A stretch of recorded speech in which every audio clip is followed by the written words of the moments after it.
ಯುವ ಜನತೆಯ ಮನದಲ್ಲಿ ದೇಶಭಕ್ತಿಯ ಕಿಚ್ಚನ್ನ ನಾಮ ಮಾತ್ರದಿಂದ ಹೊತ್ತಿಸುವ ಶಕ್ತಿಯನ್ನ ನಾಮಧೇಯದಲ್ಲೇ ಹೊಂದಿದ್ದ ಶಿವಾಜಿಯ ಪ್ರತಿಮೆಗೆ ನಮ್ಮ ಧರ್ಮದ ಸಂಕೇತವಾದ ಕೇಸರಿಯನ್ನ ಸಮರ್ಪಿಸುವುದರೊಂದಿಗೆ ಸಭಾ ಕಾರ್ಯಕ್ರಮ ಪ್ರೇರಣೆಗೊಂಡಿದೆ. ಅತಿಥಿಗಳಲ್ಲಿ ಮನವಿ, ಎಲ್ಲರೂ ಸಿಂಹ ಗರ್ಜನೆಯಂತೆ ಚಪ್ಪಾಳೆಯನ್ನ ಮಾರ್ದನಿಸುವುದರ ಮೂಲಕ ಹಿಂದೂ ಚೇತನವನ್ನ ಕಳೆ ತುಂಬಿ ಪ್ರಜ್ವಲಿಸಿ ಎನ್ನುವುದಾಗಿ ಹಾರೈಸಿ ಎನ್ನುವುದಾಗಿ ವಿನಂತಿಸಿಕೊಳ್ತಾ ಇದ್ದೇನೆ. ಬಹಳ ಸಂತೋಷ ಆಗ್ತಾ ಇದೆ. ಛತ್ರಪತಿ ಶಿವಾಜಿ ಮಹಾರಾಜರನ್ನ ಕರಾವಳಿಯಲ್ಲಿ, ಕರ್ನಾಟಕದಲ್ಲಿ ಅವರು ನಮ್ಮ ಭಾಗದ ಅನೇಕ ರಾಜ ಮಹಾರಾಜರ ಜೊತೆಗೆ ಒಬ್ಬ ಅಣ್ಣನಾಗಿ, ಒಬ್ಬ ಸ್ವಾತಂತ್ರ್ಯವನ್ನು ಕೊಡಿಸುವಂಥ ಒಬ್ಬ ಶ್ರೇಷ್ಠ ಚಕ್ರವರ್ತಿಯಾಗಿ, ಅದೇ ರೀತಿ ಅವರ ಮಗನ ಎರಡನೇ ಮಗನ ರಕ್ಷಣೆ ಮಾಡಿದಂಥ ಕೆಳದಿ ಚೆನ್ನಮ್ಮನವರನ್ನು ಸಹ ಇಲ್ಲಿ ನಾವು ಸ್ಮರಣೆ ಮಾಡ್ಕೋಬೇಕಾಗ್ತದೆ. ಅದೇ ರೀತಿ ಮಹಾರಾಣಿ ಅಬ್ಬಕ್ಕನವ್ರ ಬಗ್ಗೆ ಈಗಾಗಲೇ ನಮ್ಮ ಡಾಕ್ಟರ್ ಸಂದೀಪ್ ರಾಜ್ ಅವರು ಇವತ್ತು ಅವರನ್ನು ಸಹ ಇಲ್ಲಿ ನೆನಪು ಮಾಡ್ಕೊಂತ ಕೆಲಸ ಮಾಡಿದ್ದಾರೆ. ನಮ್ಮ ಇತಿಹಾಸ ನಮಗೆ ಗೊತ್ತಿಲ್ಲ. ನಮ್ಮ ಇತಿಹಾಸ ಯಾವ ರೀತಿಯಿಂದ ಸಹಸ್ರಾರು ವರ್ಷಗಳಿಂದ ಅನೇಕ ರಾಜ ಮಹಾರಾಜರು, ಸಂತರು ಸನಾತನ ಧರ್ಮದ ರಕ್ಷಣೆ ಜೊತೆಗೆ ವಸುದೇವ ಕುಟುಂಬಕಂ ಅನ್ನುವಂತಹ ಒಂದು ವಿಶಾಲವಾದಂಥ ಹೃದಯವನ್ನು ಹೊಂದಿದಂತಹ ಸನಾತನ ಧರ್ಮ ಜಗತ್ತಿನಲ್ಲಿ ನಮ್ಮ ಸರಸಾಟಿ ಆದಂಥ ಯಾವ ಧರ್ಮಗಳು ಇಲ್ಲ ಅನ್ನುವಂಥದ್ದು ಭಾಳ ಹೆಮ್ಮೆಯಿಂದ ನಾನು ಹೇಳಿಕೆ ಬಯಸ್ತಾ ಇದ್ದೇನೆ. ಇತಿಹಾಸವನ್ನು ನಮ್ಗೆ ಸರಿಯಾಗಿ ನಮಗೆ ಹೇಳಲಿಕ್ಕೆ, ತಿಳ್ಕೊಳ್ಳಿಕ್ಕೆ ಅವಕಾಶನೇ ಕೊಡಲಿಲ್ಲ. ಎಲ್ಲಿವರೆಗೆ ಬಸರೂರಿನ ಛತ್ರಪತಿ ಶಿವಾಜಿ ಮಹಾರಾಜರು ಸುಮಾರು 4,000 ಸೈನಿಕರನ್ನ ಕರ್ಕೊಂಡು ಬಂದು ಅನೇಕ ಹಡಗುಗಳು, ದೊಡ್ಡ ಹಡಗುಗಳನ್ನು ಕರೆದುಕೊಂಡು ಬಂದು ಬೆಳಗಿನ ಜಾವದಲ್ಲಿ ಪೋರ್ಚುಗೀಸರ ಮೇಲೆ ದಾಳಿ ಮಾಡಿ ಸ್ವತಂತ್ರವನ್ನು ಮಾಡಿದರು ಅನ್ನುವಂಥದ್ದನ್ನು 1565 ನೆನಪನ್ನು ಕೆಲವು ವರ್ಷಗಳ ಹಿಂದೆ ನಮ್ಗೆ ಗೊತ್ತಾಗುವಂಥ ಒಂದು ಪರಿಸ್ಥಿತಿ, ಅದು ಪುಣೆಯಲ್ಲಿ ಇಡೀ ನಮ್ಮ ಕರ್ನಾಟಕದ ಎಲ್ಲೆಲ್ಲಿ ಶಿವಾಜಿ ಮಹಾರಾಜರು ಅವ್ರ ನಂತರ ಬಂದಂಥ ರಾಜ ಮಹಾರಾಜರೇನಿದ್ರು ಇವತ್ತು ಸಹ ಏನಾದರೂ ನಮ್ಗೆ ದಾಖಲೆ ಬೈದರೆ ವಿಜಯಪುರನಲ್ಲಿ ಸಹ ನಮ್ಮ ಜಮೀನು, ನಮ್ಮ ಹಿಂದಿನ ಏನಾದರೂ ದಾಖಲೆ ಬೇಕಾದ್ರೆ ಇವತ್ತು ನಾವು ಪುಣೆಗೆ ಹೋಗ್ತೀವಿ. ಪುಣೆಯಲ್ಲಿ ಎಲ್ಲ ದಾಖಲೆಗಳು ಸಿಗುವಂಥ ಒಂದು ಸಂಗ್ರಹಾಲಯ ಇದೆ. ಭಾಳಷ್ಟು ಕೋರ್ಟಿನಲ್ಲಿ ನಮ್ಮ ಹಕ್ಕನ್ನು ಪ್ರತಿಪಾದಿಸಬೇಕಾದ್ರೆ ಇವತ್ತು ಪುಣೆಯ ಒಂದು ಇದರಿಂದ ಅಲ್ಲಿ ಏನು ಮೋಡಿ ಅಂತೇಳಿ ಒಂದು ಅದರದ್ದೇ ಆದಂಥ ಒಂದು ಇದು ಇದೆ. ಮೋಡಿ ಕೆಲವೇ ಜನರಿಗೆ ಬರ್ತದೆ ಅದು ಓದಲಿಕ್ಕೆ. ಇವತ್ತು ಮುಂಬೈ, ಕರ್ನಾಟಕ ಅಂದರೆ ಬಿಜಾಪುರ ಹಿಡಿದು ಶಿವಾಜಿ ಮಹಾರಾಜರ ಕಾಲದಲ್ಲಿ ಹಿಡಿದು ಅವ್ರ ನಂತರ ಬಂದಂಥ ಪೇಶ್ವೆಗಳು ಎಲ್ಲ ದಾಖಲೆಗಳನ್ನು ಬಹುಶಃ ಭಾರತದಲ್ಲಿ ನಮಗೆಲ್ಲ ಏನು ಕಲಿಸ್ಕೊಟ್ಟಿದ್ದಾರೆ, ಬ್ರಿಟಿಷರ ದಾಖಲೆಗಳನ್ನು ಮೇಂಟೈನ್ ಮಾಡಿದ್ರು, ಅವರು ಇದನ್ನು ಕಳಿಸ್ಕೊಟ್ಟಿರ್ತಲ್ಲ. ಇದು ಶಿವಾಜಿ ಮಹಾರಾಜರು ಪೇಶ್ವೆ ಕಾಲದಲ್ಲಿ ಸಹ ನಮ್ಮ ದೇಶದಲ್ಲಿ ಭೂ ಅಳತೆ ಮಾಡುವಂಥ ಒಂದು ವಿಜ್ಞಾನ ಇತ್ತು ಅನ್ನೋಂಥದ್ದನ್ನು ಇವತ್ತು ನಾವು ನೆನಪು ಮಾಡ್ಕುವಂಥ ಕಾಲ. ಇವತ್ತು ನಮ್ಮ ದೇಶದಲ್ಲಿ 100 ವರ್ಷ ಇವತ್ತು ರಾಷ್ಟ್ರೀಯ ಸ್ವಯಂ ಸೇವಕ ಸಂಘದ 100 ವರ್ಷದ ಒಂದು ನಮ್ಮ ಶತಮಾನೋತ್ಸವವನ್ನು ಆಚರಣೆ ಮಾಡ್ತಾ ಇದ್ದೀವಿ. ಛತ್ರಪತಿ ಶಿವಾಜಿ ಮಹಾರಾಜರ ಪ್ರೇರಣೆ ತೆಗೆದುಕೊಂಡು ಇವತ್ತೇನಾರೆ ಭಾರತ ಇನ್ನೂ ನಾವು ಎದೆ ಸಟಿಸಿ, ಎದೆ ಉಬ್ಬಿಸಿ ಹಿಂದೂಗಳು ಈ ದೇಶದಲ್ಲಿ ಅಡ್ಡಾಡ್ತಿದ್ರೆ ಅದಕ್ಕೆ ಕಾರಣ ರಾಷ್ಟ್ರೀಯ ಸ್ವಯಂ ಸೇವಕ ಸಂಘ ಅನ್ನುವಂಥದ್ದು ನಾವೆಲ್ಲರೂ ಇವತ್ತು ಸ್ಮರಣೆ ಮಾಡ್ತೀವಿ. ಅದು ಇರದೇ ಇದ್ರೆ ಈ ದೇಶದಲ್ಲಿರುವಂಥ ನಕಲಿ ಜಾತ್ಯತೀತರು ಅದು ಸಂಘ ಇರದೇ ಇದ್ರೆ ನಮ್ಗೆ ಇತಿಹಾಸ ಗೊತ್ತಾಗ್ತಿರ್ಲಿಲ್ಲ. ಅನೇಕ ಇತಿಹಾಸಗಳು, ಈಗ ದುರ್ಗಾ ಏನು ಮಹಾರಾಣಿ ಬಗ್ಗೆ ಹೇಳಿದ್ರು, ಅಕ್ಬರ ಎಂದೂ ಸೂರ್ಯನ ಇರಲಿಲ್ಲ. ಏನು ಅವ್ರು ಹೇಳಿದಂಥ ಆ ಮಹಾರಾಣಿಯನ್ನು ಎದುರಿಸದೆ ಅಕ್ಬರ್ನನ್ನ ಬಂಧನ ಮಾಡಿದಂತ ಒಬ್ಬ ಮಹಾರಾಣಿ ದೇಶದಲ್ಲಿ ಇದ್ದಳು, ಅದೇ ದುರ್ಗಾದೇವಿ ಅನ್ನೋಂಥದ್ದನ್ನು ನಮ್ಗೆ ಗೊತ್ತಿರಲಿಲ್ಲ. ಜಗದೀಶ ಚೆನ್ನಮ್ಮನ ಇತಿಹಾಸದಲ್ಲಿ ಔರಂಗಜೇಬ ದಾಳಿ ಮಾಡಿದಾಗ ಅವಾಗ ರಾಜಾರಾಮನು ಅಂತ ಎರಡನೇ ಮಗ, ಯಾಕಂದ್ರೆ ಮೊದಲೇ ಮಗ ನಿಮ್ಗೆ ಗೊತ್ತಿದೆ ಚಾವ ಅಂತ ತಾವೆಲ್ಲ ಚಿತ್ರ ನೋಡಿದಿರಿ, ಯಾವ ರೀತಿಯಾಗಿ ಕ್ರೂರ ಹತ್ಯೆಯನ್ನು ಮಾಡ್ದ. ಆದ್ರೆ ಎರಡನೇ ಮಗ ಅವನ ರಕ್ಷಣೆ ಮಾಡಿದಂಥವ್ರು. ಅವತ್ತು ಯಾವುದೇ ಒಬ್ಬ ದೊಡ್ಡ ಶತ್ರು ಬಹಳ ಬಲಾಢ್ಯ ಇದ್ದಾಗ ಆ ಧೈರ್ಯವನ್ನು ಯಾರೂ ಮಾಡೋದಿಲ್ಲ. ಆದರೆ ಕೆಳದಿ ಚೆನ್ನಮ್ಮನವರು ಆ ರಾಜಾರಾಮನನ್ನು ರಕ್ಷಣೆ ಮಾಡೋದಷ್ಟೇ ಅಲ್ಲ, ಔರಂಗಜೇಬನ ಮಗನನ್ನ ಸೋಲಿಸಿದಂಥ ಕೀರ್ತಿ ಕೆಳದಿ ಚೆನ್ನಮ್ಮನ ಏನು ನಮ್ಮ ನಾಯಕರಿಗೆ ಶಿವಪ್ಪ ನಾಯಕರ ವಂಶಕ್ಕೆ ಸಲ್ತದ ಅನ್ನುವಂಥದ್ದನ್ನ ಅಭಿಮಾನದಿಂದ ಇವತ್ತು ನಾವು ಹೇಳಬೇಕಾಗ್ತದೆ. ಇನ್ನೊಬ್ರು ಬೆಳವಡಿ ಮಲ್ಲಮ್ಮ ಅಂತಿದ್ರು. ಇವತ್ತು ಬೆಳವಡಿ ಅಂತ ಹೇಳಿ ಬೆಳಗಾವಿ ಜಿಲ್ಲೆಯಲ್ಲಿ ಒಂದು ಸಣ್ಣ ಸಾಮ್ರಾಜ್ಯ. ಆ ಹೆಣ್ಮಗಳು ಜಗತ್ತಿನಲ್ಲೇ ಮೊದಲ ಮಹಿಳಾ ಸೈನ್ಯನ ಕಟ್ಟಿದಂಥ ಹೆಣ್ಮಗಳು ಯಾರಪ್ಪ ಅಂದರೆ ಬೆಳವಡಿ ಮಲ್ಲಮ್ಮ ಅಂತ ಹೇಳ್ತಾರೆ. ಈ ರೀತಿ ಬೆಳವಡಿ ಮಲ್ಲಮ್ಮ ಸಹ ಇವತ್ತು ಶಿವಾಜಿ ಮಹಾರಾಜರ ಒಂದು ಏನು ಸಂಬಂಧ ರಾಜಕೀಯವಾಗಿ ಇದ್ದಂಥ ಕಾಲದಲ್ಲಿ ನಾವು ಇವತ್ತು ಎಲ್ಲ ಮಹಾಪುರುಷರು ಇವತ್ತೇನು ನಮ್ಮ ರಕ್ಷಣೆಗಾಗಿ, ಸನಾತನ ಧರ್ಮದ ರಕ್ಷಣೆಗಾಗಿ ಇವತ್ತೇನು ಕಾರ್ಯ ಮಾಡಿದ್ದಾರೆ ಅವ್ರನ್ನ ಸ್ಮರಣೆ ಮಾಡ್ಕೊಂತ ಕೆಲಸ ಶಿವಾಜಿ ಮಹಾರಾಜರನ್ನ ಕೇವಲ ಮರಾಠ ಸಾಮ್ರಾಜ್ಯ ಅನ್ನುವಂಥ ಒಂದು ವ್ಯವಸ್ಥಿತವಾಗಿ ಅವರು ಇಡೀ ಸನಾತನ ಹಿಂದೂ ಧರ್ಮದ ಹಿಂದವಿ ಸಾಮ್ರಾಜ್ಯ ಸಲುವಾಗಿ ಹೋರಾಟ ಮಾಡಿದವರು ಛತ್ರಪತಿ ಶಿವಾಜಿ ಮಹಾರಾಜರು. ಆದರೆ ಇವತ್ತಿನ ಈ ಎಡಚರರು ಏನದಾರಲ್ಲ, ಈ ದೇಶಕ್ಕೆ ಸ್ವಾತಂತ್ರ್ಯ ಸಿಕ್ಕ ಮೇಲೆ ಛತ್ರಪತಿ ಶಿವಾಜಿ ಮಹಾರಾಜನ ಕೇವಲ ಮರಾಠ ಅನ್ನುವಂಥ ಶಬ್ದಕ್ಕೆ ಅವರು ಒಂದು ಜಾತಿಗೆ ಸೀಮಿತ ಮಾಡಿದ್ರು. ಆದರೆ ಬಸರೂರು ಗ್ರಾಮ ಮತ್ತು ಶಿವಾಜಿ ಮಹಾರಾಜರ ಒಂದು ಸಂಬಂಧ ಏನಿದೆ, ಅವಾಗ ಅವರ ಸಹಾಯ ಕೇಳಿದಾಗ ಬಂದು ಇಲ್ಲಿ ಶಿವಾಜಿ ಮಹಾರಾಜರು ಅತ್ಯಂತ ಮೌಲ್ಯಾಧಾರಿತವಾದಂಥ ಧರ್ಮ ಪರಿಪಾಲನೆಯನ್ನು ಮಾಡಬೇಕಾದ್ರೆ ಅವರ ತಾಯಿ ಜೀಜಾಮಾತೆ ಸಣ್ಣ ಮಗುವಿದ್ದಾಗಿನ ಹಿಡಿದು ಮಹಾಭಾರತ ರಾಮಾಯಣದ ಮೂಲಕ ಇವತ್ತು ಆ ಒಂದು ಶಿವಾಜಿ ಮಹಾರಾಜರನ್ನ ತಯಾರು ಮಾಡಿದ್ರಲ್ಲ, ಅದರ ಪರಿಣಾಮದಿಂದ ಯಾವುದೇ ಶತ್ರು ಸೈನ್ಯದ ಬೇರೆ ಜಾತಿಯ ಹೆಣ್ಣು ಮಕ್ಕಳನ್ನ ಸಹ ಅವರು ಯಾವುದೇ ರೀತಿಯ ಅತ್ಯಾಚಾರ ಆಗಲಿ, ಅವ್ರ ಮೇಲೆ ಒಂದು ರೀತಿ ಚಿತ್ರಹಿಂಸೆ ಆಗಲಿ ಮಾಡದೇ ಇರುವಂಥದ್ದಕ್ಕೆ ಶಿವಾಜಿ ಮಹಾರಾಜರು ಇವತ್ತು ಎಲ್ಲರಿಗೂ ಆದರ್ಶ ಇದ್ದಾರೆ ಅನ್ನೋವಂಥದ್ದನ್ನು ನಾವು ನೆನಪು ಮಾಡ್ಕೋಬೇಕಾಗ್ತದೆ. ಶಿವಾಜಿ ಮಹಾರಾಜರನ್ನ ಅನೇಕ ಸಲ ನೋಡ್ತೀವಿ, ನಾವು ಯಾವ ಭಾಷಾ ಆಧಾರದ ಮೇಲೆ ಅವ್ರನ್ನೂ ಸಹ ಅಪಮಾನ ಮಾಡುವಂಥದ್ದು ಕರ್ನಾಟಕದಲ್ಲಿ ನಡೀತು. ಬೆಂಗಳೂರಿನಲ್ಲಿ ಇರುವಂಥ ಮೂರ್ತಿಗೆ ಮಸಿ ಬೆಳೆಯುವಂಥ ಕೆಟ್ಟ ಕೆಲಸ ಇವತ್ತು ಈ ರಾಜ್ಯದಲ್ಲಿ ಕೆಲವೊಂದು ಮಂದಿ ಮಾಡಿದಂಥದ್ದು ಸಹ ನಾನು ಬೆಳಗಾವಿ ಅಧಿವೇಶನದಲ್ಲಿ ಒಂದು ಪ್ರಸ್ತಾಪ ಮಾಡಿದೆ. ಶಿವಾಜಿ ಮಹಾರಾಜರ ಬಗ್ಗೆ ಒಬ್ಬ ಕವಿ ಹೇಳ್ತಾನೆ, ಕಾಶಿ ಕಲಾ ಜಾತಿ ಮಥುರಾ ಮಸ್ಜಿದ್ ಹೋತಿ, ಅಗರ್ ಶಿವಾಜಿ ನ ಹೋತಾ ತೋ ಸಬ್ಕಾ ಹೋತಿ ಸುನ್ನತ್ ಅಂತ ಹೇಳ್ತಾನೆ. ಅಂದ್ರೆ ಎಲ್ಲರೂ ಬ್ಯಾರಿಗಳು ಹಾಕ್ತಿದ್ವಿ ಅಂತ ಹೇಳ್ದಂಗೆ ಶಿವಾಜಿ ಮಹಾರಾಜರ ನಿರಂತರವಾದಂಥ ದಕ್ಷಿಣ ಭಾರತದಲ್ಲಿ ಮೊಘಲರ ಅಂತ್ಯ ಯಾವಾಗ ಪ್ರಾರಂಭ ಆಯ್ತಂದ್ರೆ ಶಿವಾಜಿ ಮಹಾರಾಜರ ಕಾಲದಲ್ಲಿ ಮೊಘಲರ ಅಂತ್ಯ ಪ್ರಾರಂಭ ಆಯ್ತು. ದಕ್ಕನ ಪ್ರದೇಶ ಅಂತ ಏನು ಕರಿತೀವಿ ಅಲ್ಲಿ ಬಂದು ದಿಲ್ಲಿ ಆಗ್ರಾ ಬಿಟ್ಟು ಬಂದು ಔರಂಗಜೇಬ ಕೇವಲ ಶಿವಾಜಿ ಮಹಾರಾಜರನ್ನ ಮುಗಿಸ್ಬೇಕಂತ ಹೇಳಿ ಬಂದ. 20 ವರ್ಷ ಆದ್ರೂ ಶಿವಾಜಿ ಮಹಾರಾಜರನ್ನ ಮುಗಿಸ್ಲಿಕ್ಕೆ ಆಗಲಿಲ್ಲ. ಅವನೇ ಹಾದಿಯಲ್ಲಿ ಬಿದ್ದು ಸತ್ತು ಹೋದಂಥದ್ದು ಇತಿಹಾಸ ಔರಂಗಜೇಬ ಒಂದು. ಇವತ್ತು ನೋಡ್ತೀವಿ ಕರ್ನಾಟಕದಲ್ಲಿ ಟಿಪ್ಪು ಸುಲ್ತಾನನ ವೈಭವೀಕರಣ ಆಗ್ತದೆ.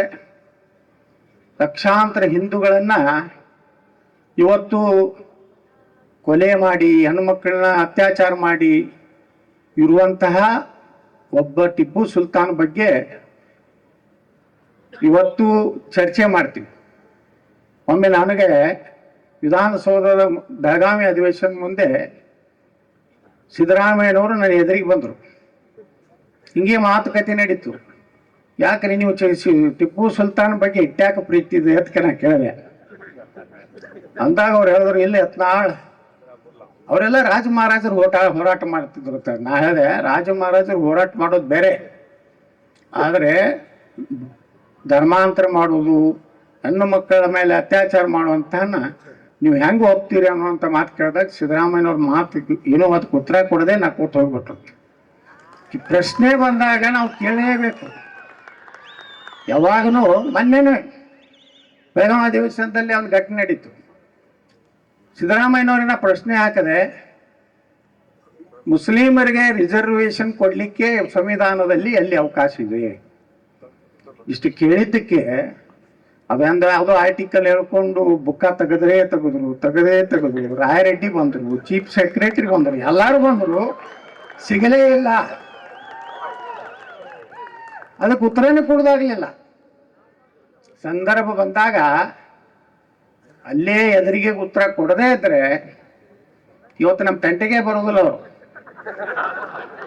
ನಾ ಅದಕ್ಕೆ ಉತ್ತರ ಅಲ್ಲೇ ಕೊಟ್ಬಿಡ್ತೇನೆ. ನನಗೆ ಹೇಳಿದ್ರು, ನೀವೊಬ್ಬ ಉಚ್ಚಾಟನೆಗೊಂಡಂತ ಶಾಸಕ. ನಾ ಹೇಳಿದೆ, ಸಿದ್ದರಾಮಯ್ಯನವರು ನಿಮ್ಮನ್ನೂ ಸನ್ಮಾನ್ಯ ದೇವಗಳು ಉಚ್ಚಾಟನೆ ಮಾಡಿದ್ರು.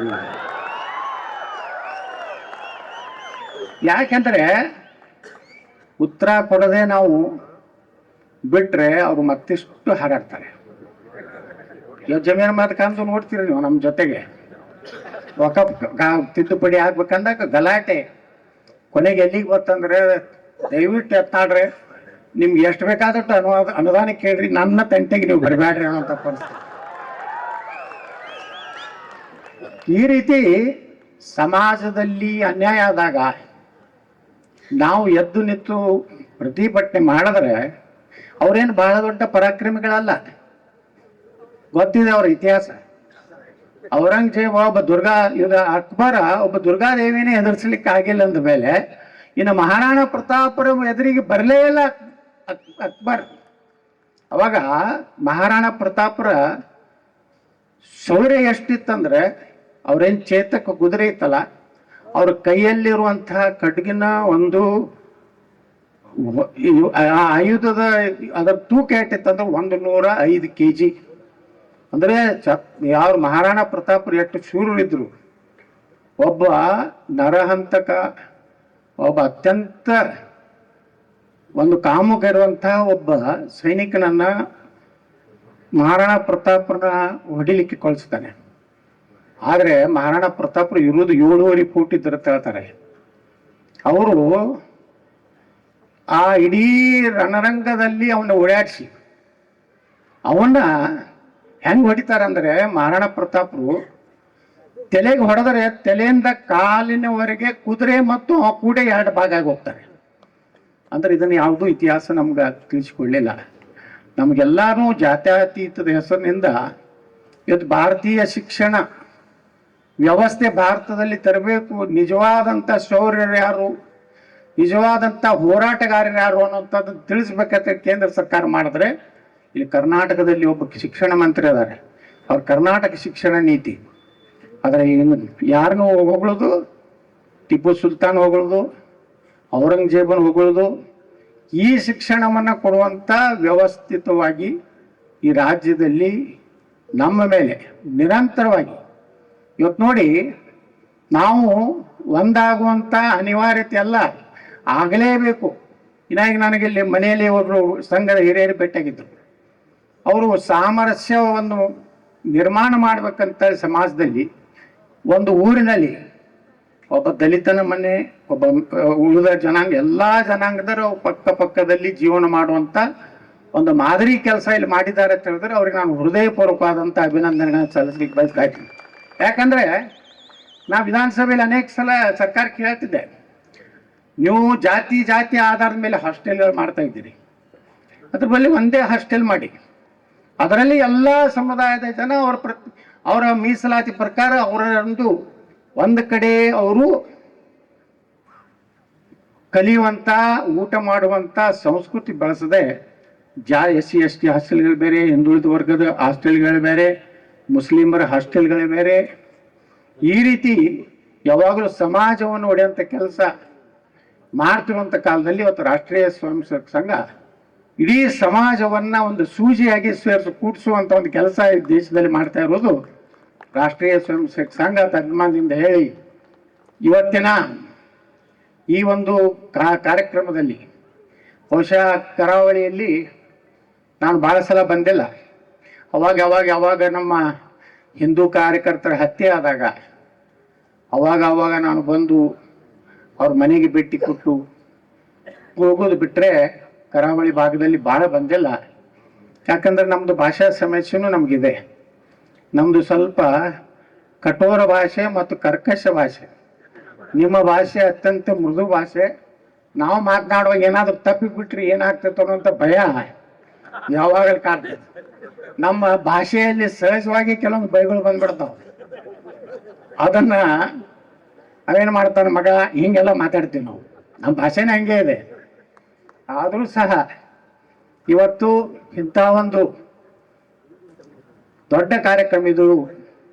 ಶಿವಾಜಿ ಮಹಾರಾಜರನ್ನ ನೆನಪು ಮಾಡ್ಕೋದಂದ್ರೆ ನಮ್ಮ ಸನಾತನ ಧರ್ಮವನ್ನ ಮತ್ತೊಮ್ಮೆ ನೆನಪು ಮಾಡಿಕೊಂಡಷ್ಟು ಅಭಿಮಾನ ಇರುವಂಥ ಒಬ್ಬ ಶಿವಾಜಿ ಮಹಾರಾಜರನ್ನ ಒಂದು ಜಾತಿಗೆ ಹೋಲಿಸ್ಲಿಕ್ಕೆ ಆಗೋದಿಲ್ಲ.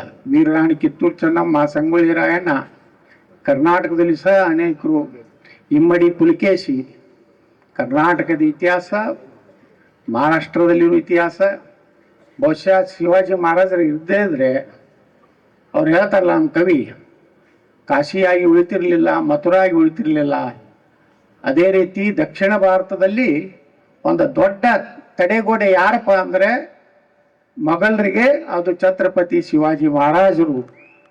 ಅದರಿಂದ ಇನ್ನೂ ನಾವು ಈ ಭಾಗದಲ್ಲಿ ಅಷ್ಟು, ಇದಕ್ಕಿಂತ ಇನ್ನೂ ಕಡಿಮೆ ಅಂದರೆ ತಮಿಳುನಾಡು, ಅಲ್ಲಿ ಈ ರೀತಿಯ ಒಂದು ನಮ್ಮ ದೇವಸ್ಥಾನಗಳ ಧ್ವಂಸ ಮಾಡೋದಾಗಲಿ, ಅಲ್ಲಿ ಇಲ್ಲಿಕ್ಕಿಂತ ಕಡಿಮೆ. ಯಾಕಂದ್ರೆ ಹೆಂಗೆ ಕಡೆ ಇಲ್ಲಿ ಒಂದು ದೊಡ್ಡ ತಡೆಗೋಡೆ ಅಂದರೆ ಶಿವಾಜಿ ಮಹಾರಾಜರು ಇದ್ರು ಅಂತ ಮಾತು ಹೇಳಿ ಇವತ್ತು ಭಾಳ ನಂಗೆ ಸಂತೋಷ ಆಗ್ತಾ ಇದೆ. ನೀವೆಲ್ಲರೂ ಒಬ್ಬ ಉತ್ತರ ಕರ್ನಾಟಕದ, ಇವತ್ತು ನನಗೆ ಮೊದಲು ಉತ್ತರ ಕರ್ನಾಟಕ ಕರೀತಿದ್ರು. ಈಗ ನಾನು ಮೈಸೂರು, ಚಾಮರಾಜವರೆಗೂ ಸಹ ಎಂದೂ ಸನಾತನ ಧರ್ಮವನ್ನ ನಮ್ಮ ಅಲ್ಲಿನ ಭಾಗದ ಜನ, ಮದ್ದೂರು ಇರ್ಬೋದು, ಮೈಸೂರು ಇರ್ಬೋದು, ಕೇಸರಿ ಶಾಲನ್ನು ಯಾರು ಹಾಕೋತಿರ್ಲಿಲ್ಲ. ಅಲ್ಲಿ ಇಬ್ಬರೇ ನಾಯಕರಲ್ಲಿ, ಅಲ್ಲಿ ಸನಾತನ ಧರ್ಮದ ಒಂದು ಇದೂ ಇರಲಿಲ್ಲ. ಆದರೆ ಇವತ್ತು ಮದ್ದೂರಿನಲ್ಲಿ ಹೋದ್ರೆ ಸುಮಾರು 20,000 ಜನ ಯುವಕರು. ನನಗಲ್ಲಿ ಪೊಲೀಸ್ ವರಿಷ್ಠಾಧಿಕಾರಿಗಳು ಹೇಳಿದ್ರು, ಯತ್ನಾಳ್ ಸರ್ ನೀವು ಬರ್ತಿರತ್ತೇಳಿ ಭಾಳ ಆದ್ರೆ ಒಂದು 400-500 ಜನ ಸೇರ್ಬೋದು. ಅಷ್ಟಕ್ಕೆ ನಾನು ವ್ಯವಸ್ಥೆ ಮಾಡ್ಕೊಂಡಿದ್ದೆ. ಎಲ್ಲಿದು ಬಂದರು ಜನ, ಮೋಟರ್ ಸೈಕಲ್ಲು, ಕಾರು ತೊಗೊಂಡು ಯುವಕರು 20,000 ಜನ ಬಂದಿದ್ದು ನಾ ಗಾಬರಿ ಆಗಿ ಮೈಸೂರಿನಿಂದ ಫೋರ್ಸು, ಬೆಂಗಳೂರಿನಿಂದ ಫೋರ್ಸು. ಅದು ನೋಡಿ ಎಲ್ಲಿಗೆ ಬಂದಿದೆ ಅಂದರೆ ಆ ಭಾಗದ ಕೆಲವೊಂದು MLAಗಳು ನನ್ನ ಹತ್ರ ಬಂದು ಕೂತು ಹೇಳ್ತಾರೆ, ಯತ್ನಾಳ್ರೆ ನೀವು ಈ ಕಡೆ ಯಾಕೆ ಬರ್ತಾ ಇದ್ದೀರಿ ಮೈಸೂರು ಭಾಗದಲ್ಲಿ, ನೀವು ಅಲ್ಲಿ ಬೇಕಾದಷ್ಟು ಅಡ್ಡಾಡ್ರಿ, ನಮ್ಮ ಯುವಕರಲ್ಲಿ ಈ ಹಿಂದುತ್ವನ ಯಾಕೆ ತುಂಬ್ತಾ ಇದ್ದೀರಿ? ನಾವು ಸುಮ್ಮನೆ ಆರಾಮದ್ದೀವಿ, ದೇವೇಗೌಡರು, DK ಶಿವಕುಮಾರ್ ಅವರು ಜೈ, ಇವ್ರು ಜೈ, ಅವ್ರಿಗೆ ಜೈ, ಇವ್ರಿಗೆ ಜೈ ಅನ್ಕೊಂಡು ಮಜಾ ಮಾಡ್ಕೊತಾ ಇದೀವಿ. ದಯವಿಟ್ಟು ಬರಬೇಡಿ. ನಾ ಹೇಳಿದೆ ಕರ್ನಾಟಕದ ಮೂಲೆಗೆ ನಾವು ಬರೋವನೇ ಸನಾತನ ಧರ್ಮವನ್ನು ರಕ್ಷಣೆ ಮಾಡುವಂತ ಯಾರೇ ಕರೆದ್ರು ಅಲ್ಲಿ ನನ್ನ ಉಪಸ್ಥಿತಿ ಇರುವುದೇ. 2028ರಲ್ಲಿ ಕರ್ನಾಟಕದಲ್ಲಿ ಬುಲ್ಡೋಜರ್ ಕೆಲಸ ನಾವು ಮಾಡಬೇಕಾಗಿದೆ. ನಮ್ಮ ಧರ್ಮದ ಮೇಲೆ, ನಮ್ಮ ದೇವಸ್ಥಾನಗಳ ಮೇಲೆ, ನಮ್ಮ ಗಣೇಶ ಹಬ್ಬದ ಮೇಲೆ ಏನಾದರೂ ಕಲ್ಲೆಸೆದ್ರೆ ನಿಮ್ಮ ಮನೆ ಉಳಿಯುವುದಿಲ್ಲ ಅನ್ನೋಂಥ ಎಚ್ಚರಿಕೆ ಕೊಡುವಂಥ ಒಂದು ಸರ್ಕಾರ ಈ ರಾಜ್ಯದಲ್ಲಿ ಬರಬೇಕಾಗಿದೆ. ಇಲ್ಲಾಂದ್ರೆ ನಮ್ಮ ನೋಡಿ, ನಾ ಕೇಳ್ತೇನೆ, ಇಡೀ ಭಾರತದಲ್ಲಿ ಎಲ್ಲಾದ್ರೂ ಹಿಂದೂಗಳು ಅವ್ರ ಧರ್ಮ, ಅವ್ರ ಜಾತ್ರೆ, ಅವ್ರ ಹಬ್ಬದಲ್ಲಿ ಏನಾದರೂ ಕಲ್ಲು ಹೋಗಿವಂಥ ಕೆಲಸ ನಾವು ಮಾಡ್ತೀವ? ಅವ್ರು ಹೇಳಿದನ್ನೆಲ್ಲ ಕೇಳ್ತೀವಿ. 5 ಸಲ ಒದರಿದ್ರು ಸುಮ್ಮನೆ ಕೊಂಡಿರ್ತೀವಿ. ನಾಳೆ ವಿಧಾನಸಭೆಯಲ್ಲಿ ನಮ್ಮ ಸ್ಪೀಕರು ನಿಮ್ಮವರೇ, ಅವ್ರ ಒಳಗೆ ಒಮ್ಮೊಮ್ಮೆ ಯತ್ನಾಡ್ರೆ ಮುಗಿಸಿ ಓಕೆ ಅಂತಿರ್ತಾರೆ. ನೀವು ಓಕೆ ಅನ್ಬೇಡ್ರಿ ಅಧ್ಯಕ್ಷರೇ. ನಾ ಮೊಘಲರಿಂದ ಪ್ರಾರಂಭ ಮಾಡಿ ಟಿಪ್ಪು ಸುಲ್ತಾನಂದ ಇತಿಹಾಸ ಹೇಳಿ ಮುಂದೆ ನಿಮ್ಮ ಇತಿಹಾಸವನ್ನು ಹೇಳಬೇಕಾಗಿದೆ. ನನಗೆ ಅವಕಾಶ ಕೊಡತ್ತೆ. ಹಿಂಗೆ ನೇರವಾಗಿ ನಡೀತದೆ. ಅಂದರೆ ನಾವು ಯಾವುದೇ ಧರ್ಮದ ವಿರುದ್ಧ ನಾವು ಏನೂ ತೊಂದರೆ ಮಾಡೋದಿಲ್ಲ ಅಂದಮೇಲೆ, ನಿಮಗೆ ಹಿಂದೂಗಳ ದೇವರ ಹಾಡನ್ನು ಕೇಳುವಂಥ ಕನಿಷ್ಠ ನಿಮಗೆ ಸಹನೆ ಇರದಿದ್ರೆ ವಂದೇ ಮಾತರಮನ್ನ ಇವತ್ತು ಭಾರತ ಸರ್ಕಾರ ಜನಗಣಮನ ರಾಷ್ಟ್ರಗೀತೆ ಹಾಡೋಕ್ಕಿಂತ ಮುಂಚೆ ಕಡ್ಡಾಯವಾಗಿ ಹಾಡಲೇಬೇಕು. ಇದನ್ನು ಸಹ ಅದರ ಸರಿಸಮಾನವಾದಂಥ ಸ್ಥಾನವನ್ನು ಇವತ್ತು ಒಂದೇ ಮಾತ್ರ ಸಿಗಬೇಕಾದ್ರೆ ನೆಹರು ಗಾಂಧಿ ಒಂದು ಕೋಮನ್ನ ಖುಷಿ ಪಡಿಸಲಿಕ್ಕೆ ಒಂದೇ ಮಾತರಮನ್ನ ಒಪ್ಪಲಿಲ್ಲ. ಇವತ್ತು ಕೆಲವೊಂದು ಅವ್ರ ಮೌಲ್ಯಗಳು ಹೇಳ್ತಾ ಇದ್ದಾರೆ ಒಂದೇ ಮಾತರಂ ನಮ್ಗೆ ವಿರೋಧ ಇದ್ದೈತಿ. ಹಂಗಾದ್ರೆ ನಮ್ಮ ದೇಶನ ಯಾಕೆ ಹಾಕಿದ್ರಿ? ಪಾಕಿಸ್ತಾನ ಕೊಟ್ಟಾರಲ್ಲ, ಗಾಂಧಿ ಹೋಗ್ಬಿಡಿ. ನಿಮ್ಗೆ ಒಂದು ಪಾಲ ಎದುರು ಏನ ಆಧಾರದ ಮೇಲೆ ಕೊಟ್ಟಿದ್ದಾರೆ? ಧರ್ಮ ಆಧಾರದ ಮೇಲೆ ಈ ದೇಶ ಹೊಡೆದಿರಲ್ಲ. ಹಂಗಾದ್ರೆ ಇಲ್ಲಿ ಈ ದೇಶನಾಗಿರ್ಬೇಕಾದ್ರೆ ಭಾರತ್ ಮೇ ರಹನಾ ಹೋಗ ಒಂದೇ ಮಾತರಂ ಕಹನಾ ಹೋಗ.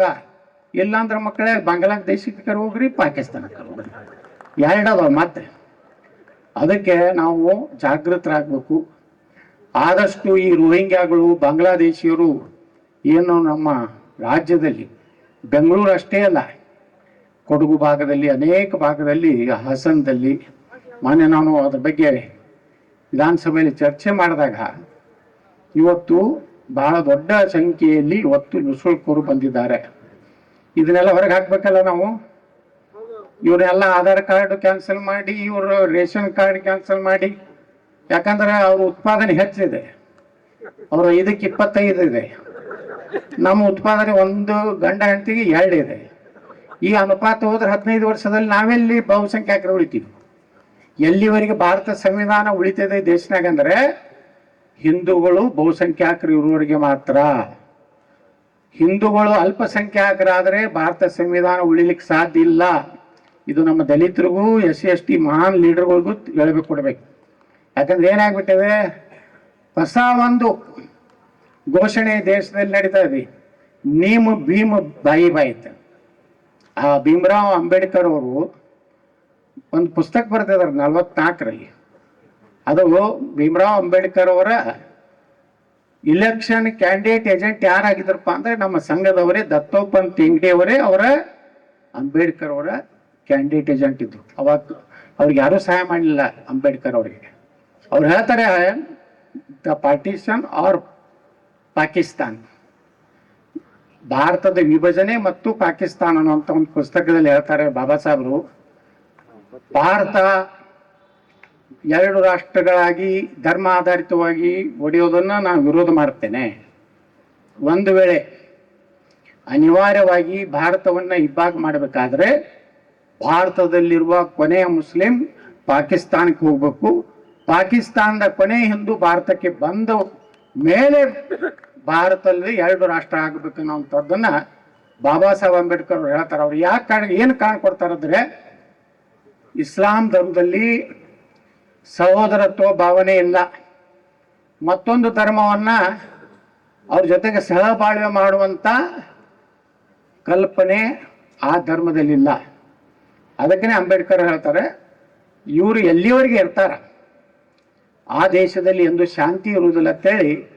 ಇದು ಅಟಲ್ ಬಿಹಾರಿ ವಾಜಪೇಯಿ ಹೇಳಿದ್ದಲ್ಲ, ಅದ್ವಾನಿ ಅವರು ಹೇಳಿದ್ದಲ್ಲ, ಇದು ಡಾಕ್ಟರ್ ಬಾಬಾ ಸಾಹೇಬ್ ಅಂಬೇಡ್ಕರ್ ಅವರು ಹೇಳಿದ್ದನ್ನ ನಾವು ಸ್ಮರಣೆ ಮಾಡ್ಕೋಬೇಕಾಗಿದೆ. ಅಂತ ಒಂದು ಅಂಬೇಡ್ಕರ್ ಅವರು, ಅವ್ರಿಗೂ ಸಾಕಷ್ಟು ಆಮಿಷಗಳನ್ನು ಮಾಡಿದ್ರು.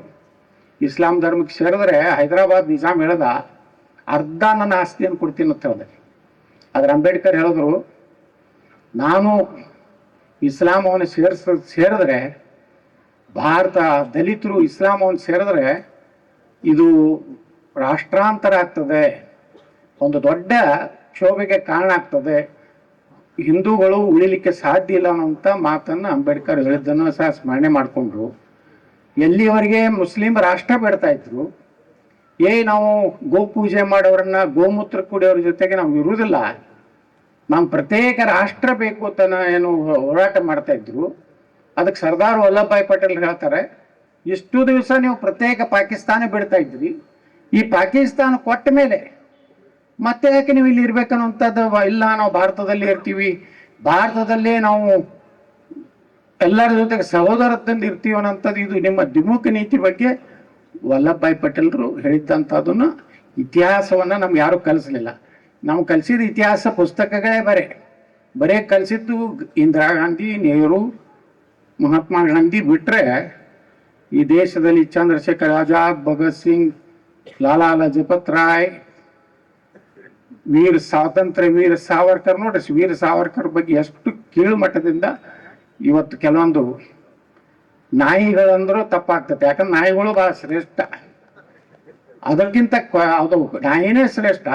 ಇವ್ರು ಕನಿಷ್ಠ ಇರುವಂಥವ್ರು ಸ್ವಾತಂತ್ರ್ಯ ವೀರ ಸಾವರ್ಕರ್ ಬಗ್ಗೆ ಏನು ಟೀಕೆ ಮಾಡ್ತಾರಲ್ಲ, ಅದಕ್ಕೆ ಸರಿಯಾಗಿ ಉತ್ತರ ನಾವು ಕೊಡೋದು. ನಾನಂತೂ ಕೊಡ್ತಿರ್ತೀನಿ, ನನ್ನ ಮೇಲೆ ಕೇಸ್ ಅಂತೂ ಈಗ ಒಂದು 73, 74 ಆಗ್ಯಾವ. ಮೊದಲೇ ಒಂದು ಕೇಸ್ ಹಾಕಿಬಿಡ್ತಾರೆ ಪೊಲೀಸರು. ಪಾಪ ಅವ್ರೇನು ಮಾಡ್ಲಿಕ್ಕೆ ಆಗೋದಿಲ್ಲ. ಈ ಟ್ರ್ಯಾಕ್ ಫೋನ್ ಬಂದಿರ್ತದೆ, ಇಲ್ಲಿ ಉಸ್ತುವಾರಿ ಇರೋದ್ರಲ್ಲಿ ಬಂದಿರ್ತದೆ, ನೋಡೋದು ಎತ್ತಾಳು ಬಂದಿದ್ದಾನೆ, ಏನು ಮಾತಾಡ್ತಾನೆ ರೆಕಾರ್ಡ್ ಮಾಡ್ಕೊಡಿ, ವಿಡಿಯೋ ಮಾಡ್ಕೊಡಿ, ತಕ್ಷಣ ಒಂದು ಕೇಸ್ ದಾಖಲು ಮಾಡಿ ಇಷ್ಟೇ ಮಾಡ್ಕೊತ ಹೋಗ್ರಿ. ನಮ್ಗೆ ಸ್ಟೇ ಸಿಗ್ತದೆ, ನ್ಯಾಯಾಲಯದಲ್ಲಿ ನ್ಯಾಯ ಸಿಗ್ತದೆ.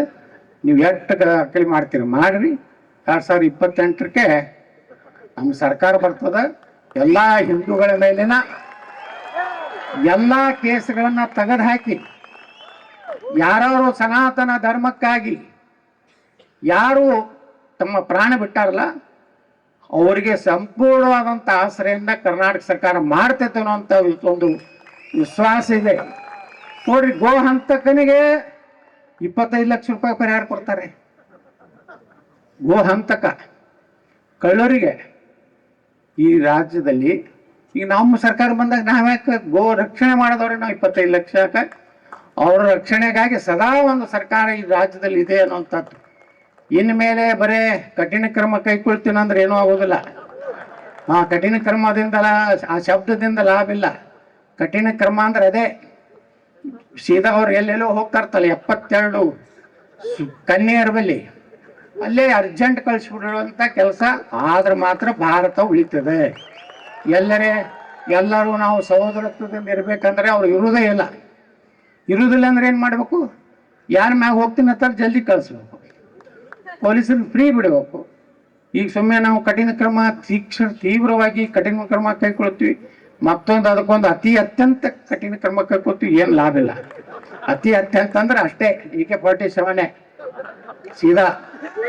ಆ ರೀತಿ ಆದಾಗ ಶಿವಾಜಿ ಮಹಾರಾಜರ ಒಂದು ಅವರ ಮಾದರಿಯ ಸರ್ಕಾರ ನೋಡ್ರಿ. ವಿಯೆಟ್ನಾಮದ ಪ್ರಧಾನಮಂತ್ರಿ ಅವ್ನು ಹೇಳಿದ್ರು, ಹೆಂಗೆ ಅಮೇರಿಕಾನ್ ಸೋಲಿಸಿದ್ರು. ಸುಮಾರು 40 ದಿವಸ ಎಷ್ಟೋ ಯುದ್ಧ ಆಯಿತು.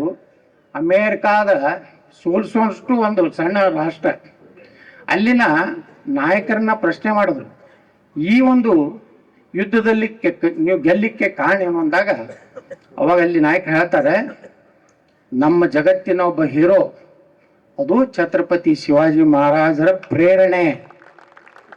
ಅವ್ರು ಹೆಂಗೆ